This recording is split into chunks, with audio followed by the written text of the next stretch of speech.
Guten Tag, ich bin Sawadou Jacques, Priester aus Burkina Faso. Burkina Faso erlebt seit einigen Jahren, seit 10 Jahren ungefähr, die Erfahrung des Terrorismus.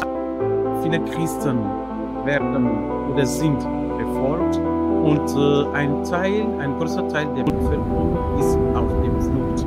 Und ein großer Teil auch des Landes ist von den Terroristen kontrolliert. Und die Kirche versucht auch, diese Leute zu helfen. Aber dank Kirche in Not können wir einige Aufgaben leisten. Und ich freue mich, dass ich hier in der Schweiz bin, um über die Geschichte der Kirche in Burkina Faso zu berichten. Und wir bedanken uns wirklich bei Ihnen für all das, was Sie für die Kirche bei uns und auch in anderen Ländern tun.